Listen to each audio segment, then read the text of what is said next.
नेपाली दिदीबहिनी तथा दाजुभाइहरू, जनता र राजाको संयुक्त प्रयत्नबाट 75 वर्ष अघि नेपालमा प्रजातन्त्रको मिरमिरे घाम उदाएको सुखद दिवसको सम्झना गर्दै हामी सबै नेपालीलाई हार्दिक शुभकामना व्यक्त गर्दछौँ।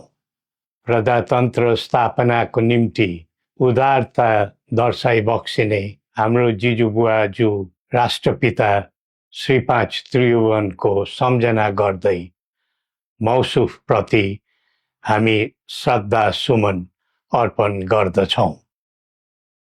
प्रजातन्त्रका निम्ति जीवन दान दिने ज्ञात अज्ञात शहीदहरू र प्रजातन्त्रका लागि क्रियाशील रहने सबै पात्रहरूप्रति पनि हामी श्रद्धा भाव व्यक्त गर्दछौँ। केही महिनाको झापा बसाई पश्चात राजधानी फर्किने क्रममा हाम्रो स्वागतमा सामेल हुनुहुने उपत्यकाका आदिवासी नागरिक एवं आम जनसमुदायमा हार्दिक आभार सहित धन्यवाद अर्पण गर्दछौँ। मुलुक असामान्य अवस्थाबाट गुज्रिरहेको वर्तमान अवस्थामा हामीप्रति दर्शाएको यस्तो प्रेम र सद्भावले हाम्रा मन र मुटु मात्र छोएको नभई हाम्रा निम्ति एउटा अटल दायित्वबोधको प्रेरणा पनि मिलेको छ। सिङ्गै मुलुक यति बेला अस्वाभाविक छटपटीको भुमरीमा फसेको छ। देशको अस्मिता र अस्तित्व नै सङ्कटमा परेको महसुस हरेक देशभक्त नेपालीले गरिरहेका छन्। विगतमा अनेकौं नाममा आन्दोलन र सङ्घर्ष भए। सङ्घर्षको आडमा परिवर्तन पनि गरिए, तर सबै प्रकारका परिवर्तनहरूले नेपाल र नेपालीलाई के दियो भन्ने आत्मा समीक्षा गर्नुपर्ने समय अहिले आएको छ। हाम्रो शत्रु विपन्नता र अस्थिरता हो, तर एउटा नेपालीको अर्को नेपालीलाई बैरी ठान्ने अवाञ्छित संस्कृतिलाई हामीले बढावा दियौँ, जसका कारण देश आज इतिहासकै सबैभन्दा गहिरो दर्दनाक स्थितिमा आइपुगेको छ।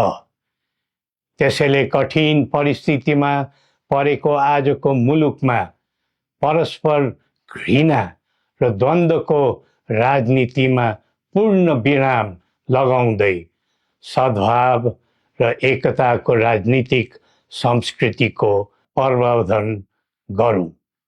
प्रजातन्त्रमा राज्य व्यवस्था र प्रक्रिया संवैधानिक मान्यता अनुरूप चल्नु उपयुक्त हो।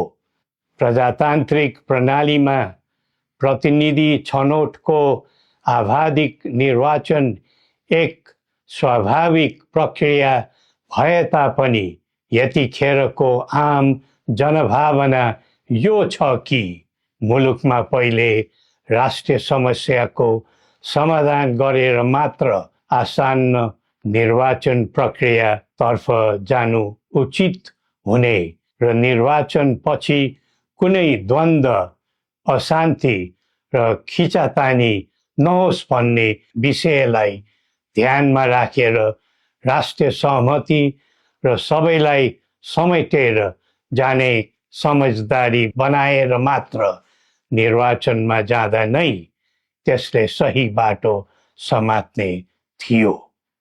वर्तमान अवस्थामा अधिकार मात्र खोज्ने तर कर्तव्य नसोच्ने प्रवृत्ति मौलाइरहेको यस्तो दुःखद परिस्थितिमा आलो पालो भाग लगाएर खाउँ भन्ने सोचले होइन, मिलेर काम गरौँ भन्ने कर्तव्यबोधले मात्र मुलुकलाई नयाँ गति दिन सकिन्छ।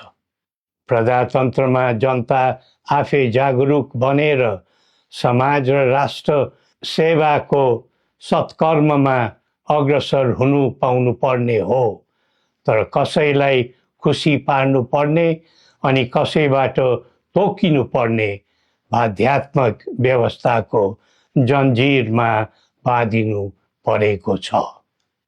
देशको भू बनोट तथा समाजको प्रकृति सुहाउँदो व्यवस्था र प्रणालीले मात्र दिगो र सकारात्मक परिणाम दिन सक्छ।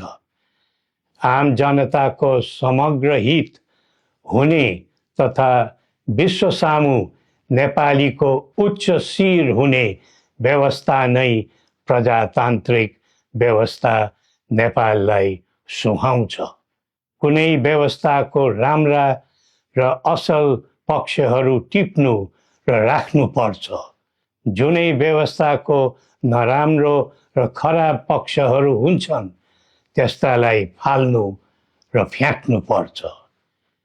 त्यसैले विश्वका कैयौँ राष्ट्रहरू पहिले आफ्नो देश, पहिला आफ्नो जनता र पहिला आफ्नो आवश्यकता भन्दै त्यही प्राथमिकतामा प्रजातन्त्रको पाइला बसाइरहेका छन्।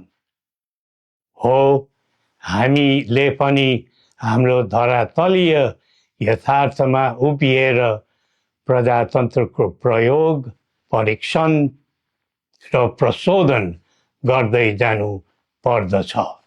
नेपालको एकीकरण, प्रजातान्त्रिकरण र आधुनिकीकरण सँगै जनताको बदलिदो चाहना र आवश्यकतालाई ध्यानमा राखेर समानुकूल परिवर्तन र परिमार्जन गर्दै आम जनताको दैनिक कामकाज सहज र सरल बनाउँदै जानुपर्ने आजको पहिलो आवश्यकता हो। प्रजातन्त्रमा सबै थरी विचार, सबै थरी संस्कारको आधार हुनु पर्दछ। सबैले सबैलाई कदर गर्ने समन्वयकारी गुणबाट नै सामाजिक मूल्यको प्रजातन्त्र दिगो र दरिलो हुन्छ। अरूको भरमा परेर हामी अक्करमा नपरौँ। श्री पशुपतिनाथले हामी सबैको कल्याण गरून्। जय नेपाल।